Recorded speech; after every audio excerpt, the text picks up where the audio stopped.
Aku tuh heran, kok ada ya orang yang hidupnya kelihatan mewah banget, tapi tiap akhir bulan dia tuh paling sering banget pinjem duit. Dan yang bikin aku makin mikir, yang dipamerin itu bukan hasil kerja kerasnya, tapi hasil dari dia gesek kartu. Ini cerita tetanggaku sendiri loh, yang kalau dilihat sekilas, kayaknya hidupnya tuh kelihatan naik terus. Padahal aslinya nggak naik, tapi cuma muter aja. Aku punya tetangga, kita sebut aja keluarga bahagia selalu. Kenapa namanya bahagia selalu? Karena tiap hari yang dipamerin itu cuma bahagianya aja. Capeknya dia disembunyiin. Utangnya dia dirapihin di balik senyumannya.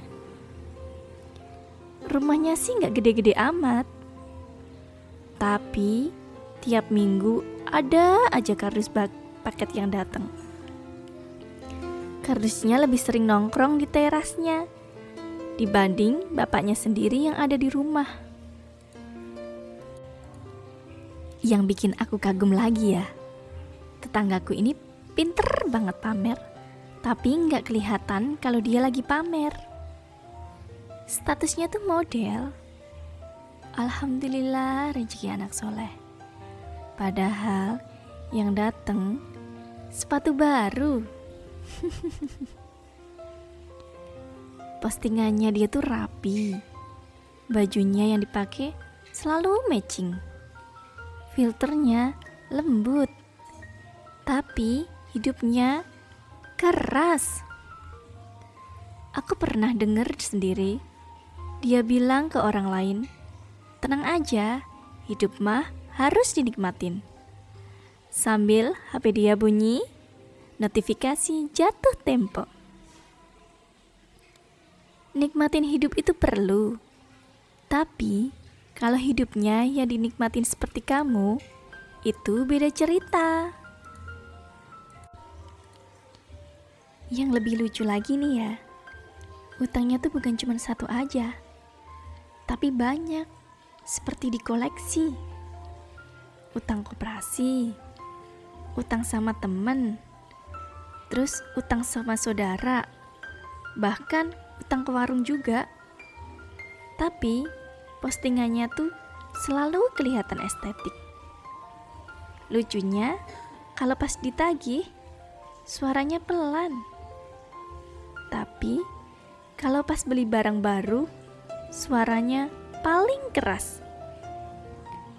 Aku pernah mikir, kok bisa ya ada orang yang hidupnya setenang itu dengan utang yang segunung. Terus aku sadar, mungkin karena yang pusing itu bukan dia, tapi yang nagih. Sekarang kita bahas bapaknya ya. Kerjaannya gak jelas tapi sibuk. Setiap pagi nongkrong, siang juga nongkrong, sore nongkrong lagi, malamnya capek. Capek apa? Duduk. Kalau ditanya kerja apa, jawabannya selalu lagi proses. Proses apa? Proses dari duduk ke duduk lagi. Tapi hebatnya, tiap nongkrong selalu update story loh. Kopi mahal, rokoknya juga mahal, tapi obrolannya receh. Kalau anaknya butuh biaya sekolah, yang pusing istrinya.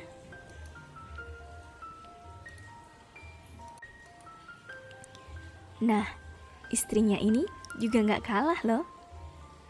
Belanja online itu udah kayak olahraga. Sehari gak check out aja, badannya langsung lemes. Kalau paketnya datang, senyumnya langsung lebar. Tapi kalau dari sekolah nelpon, mukanya pasti langsung berubah. Katanya, aku belanja itu biar gak stres. Tapi yang stres malah dompetnya. Yang bikin aku mikir, kadang orang belanja bukan karena butuh, tapi karena pengen kelihatan kalau dia itu mampu. Anaknya 2, yang satu sering dipanggil sekolah, yang satu lagi nunggu giliran buat dipanggil. Bukan karena mereka bodoh, tapi karena mereka kurang diperhatiin sama orang tuanya. Orang tuanya tuh sibuk, terus kelihatan juga kalau mereka bahagia. Tapi mereka lupa bikin rumah menjadi tempat untuk pulang. Anak itu gak butuh orang tua sempurna, cuma butuh orang tua selalu hadir.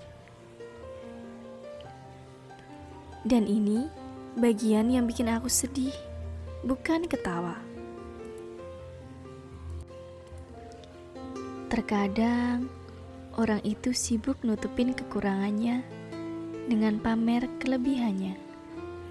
Padahal hidup bukan buat lomba. Siapa yang paling kelihatan sukses? Yang tenang itu bukan yang paling mewah, tapi yang tidurnya nyenyak gak ditemenin cicilan. Aku gak benci mereka. Aku cuman belajar dari kehidupannya. Jangan iri sama tampilan luar, karena kita gak tahu apa yang lagi mereka sembunyikan. Dan yang bikin aku makin kaget, ternyata semua ini ada penyebabnya. Di cerita berikutnya, aku baru sadar kenapa keluarga ini seperti kejebak di lingkaran yang sama. Bukan karena nasib, tapi karena pilihan. Kalau kamu masih mau dengar ceritanya, kita lanjut di cerita Mbak Rere berikutnya ya. Karena hidup orang lain kadang lebih jujur buat ngingetin hidup kita sendiri.